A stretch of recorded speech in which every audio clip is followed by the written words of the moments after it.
ಸ್ನೇಹಿತರೆ ನಮಸ್ತೆ. ಈ ವರ್ಷ ಮೊದಲನೇ ಮರಿ ನಾವು ಹಿಡಿಯೋದಕ್ಕೆ ಬಂದಿದ್ದೀವಿ. ಸೌಂದರ್ಯ ಬಿಟ್ಟು ನಮ್ಮ ಅಣ್ಣ ಫೋನ್ ಮಾಡಿದ್ರು. ಪ್ರತಿ ವರ್ಷ ಜೂನ್ ಜುಲೈ ಈ 2 ತಿಂಗಳು ಮಳೆಗಾಲ ಸ್ಟಾರ್ಟ್ ಆಗುತ್ತೆ. ಮಳೆಗಾಲ ಸ್ಟಾರ್ಟ್ ಆದ್ಮೇಲೆ ಹಾವಿಂದು ಎಲ್ಲ ಮೊಟ್ಟೆ ಹೊಡೆದು ಮರಿಗಳು ಆಚೆ ಬರುವಂತ ಸಮಯ.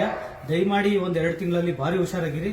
ನಿಮ್ಮ ದ್ವಿಚಕ್ರ ವಾಹನ, ಶೂ ರೇಕು, ಹಂಡೆ ಒಲೆ, ಈ ಕಸದ ರಾಶಿಗಳಲ್ಲಿ ಹಾವಿನ ಮರಿಗಳು ಹೆಚ್ಚಾಗಿ ಕಾಣ್ತಾ ಇರ್ತವೆ. ಆಗ್ಲೇ ಬೆಂಗಳೂರು ಕಡೆ ಸುಮಾರು ಜಾಗಗಳಲ್ಲಿ ಸಿಕ್ಕಿದೆ ಹಾವಿನ ಮರಿಗಳು. ನಮ್ಗೆ ಇವತ್ತು ಒಂದು ಕರೆ ಬಂದಿದೆ. ಇವತ್ತು ಆ ಮರಿನ ನೋಡ್ದು ಆ ಮರಿಯನ್ನ ಸುರಕ್ಷಿತವಾಗಿ ಹಿಡಿತೀವಿ. ದಯಮಾಡಿ ಈ 2 ತಿಂಗಳಲ್ಲಿ ಹಾವಿನ ಮರಿಗಳು ಹರಿದಾಡುವಂತ ಸಮಯ. ನಿಮ್ಮ ಮನೆ ಸುತ್ತಮುತ್ತ ತುಂಬಾ ಹುಷಾರಾಗಿರಿ. ಈ 2 ತಿಂಗಳಲ್ಲಿ ಹೆಚ್ಚಾಗಿ ಮರಿಗಳು ಕಂಡು ಬರ್ತವೆ. ದಯಮಾಡಿ ಹಾವುಗಳನ್ನ ಕಂಡಾಗ ಹೊಡಿಬೇಡಿ. ಹತ್ತಿರದ ಮೃಗರಕ್ಷಕರಿಗೆ ಕರೆ ಮಾಡಿ ಹಾವುಗಳನ್ನ ಹಿಡಿದು ಸುರಕ್ಷಿತವಾಗಿ ಅರಣ್ಯಕ್ಕೆ ಬಿಡಿ. ಆಮೇಲೆ ಜನರಲ್ಲಿ ಒಂದು ಗುಂಡಂಬಿಕೆ ಇದೆ, ಈಗ ಹುಟ್ಟಿದ ಮರಿ ಕಚ್ಚಿದ್ರೆ ಏನು ಆಗಲ್ಲ, ಇಷ್ಟೇ ಉದ್ದ ಇದೆ ಅಂತ. ದಯಮಾಡಿ ಅದು ತಪ್ಪು ಕಲ್ಪನೆ. ಮೊಟ್ಟೆಯಿಂದ ಆಚೆ ಬರ್ತಾ ಇದ್ದಂಗೆ ಅದು ತನ್ನ ವಿಷದ ಚೀಲದಲ್ಲಿ ವಿಷನ ಹೊಂದ್ಕೊಂಡು ಬಂದಿರುತ್ತೆ. ಇಷ್ಟುದ್ದ 1 ಅಡಿ ಇರುತ್ತೆ ಹುಟ್ಟಿದ ಮರಿ. ಅದು ಕಚ್ಚಿದ್ರು ಮನುಷ್ಯ ಸಾಯ್ತಾನೆ. ದಯಮಾಡಿ ಅದನ್ನ ಗೊತ್ತಿಲ್ಲದೆ ಹಿಡಿಯೋದಿಕ್ಕೆ ಹೋಗಬೇಡಿ. ಹಿಡಿಯೋದಕ್ಕೆ ಪ್ರಯತ್ನನೂ ಮಾಡಬೇಡಿ.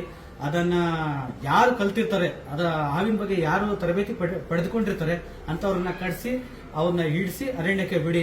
ದಯಮಾಡಿ ಮತ್ತೆ ಹೇಳ್ತಾ ಇದ್ದೀನಿ, ಜೂನ್ ಜುಲೈ ಇಡೀ ಕರ್ನಾಟಕದಲ್ಲಿ ಮರಿಯಾಗುವಂತ ಸಮಯ. ಜೂನ್ ಜುಲೈ ಈ 2 ತಿಂಗಳಲ್ಲಿ ಹಾವಿನ ಮರಿಗಳು ಹೆಚ್ಚಾಗಿರ್ತವೆ. ಈಗ ಹಾವನ್ನ ಹಿಡಿದು ಸುರಕ್ಷಿತವಾಗಿ ಅರಣ್ಯಕ್ಕೆ ಬಿಡ್ತೀವಿ. ನೋಡಿ ಹುಟ್ಟಿದ ಮರಿ ಹೆಂಗಿರುತ್ತಂತೆ ನಾನು ನಿಮಗೆ ತೋರಿಸ್ತೀನಿ ನೋಡಿ.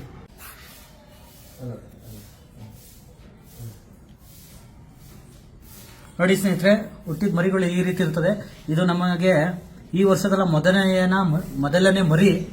ಎಲ್ಲ ಮಗು ಹುಟ್ಟಾಗ ತುಂಬಾ ಖುಷಿ ಪಡ್ತಾರೆ, ಹಸು ಕರು ಆಗ್ತಾಗ ತುಂಬಾ ಖುಷಿ ಪಡ್ತಾರೆ. ಆದ್ರೆ ನಮ್ಮಂತ ಮೃಗರಕ್ಷಕರು ಖುಷಿ ಪಡೋದು ವರ್ಷದ ಸೀಸನ್ನ ಮೊದಲನೇ ಮರಿ ಸಿಕ್ಕಾಗ.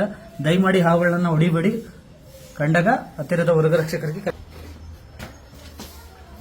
ಹೋಗು ರಾಜ.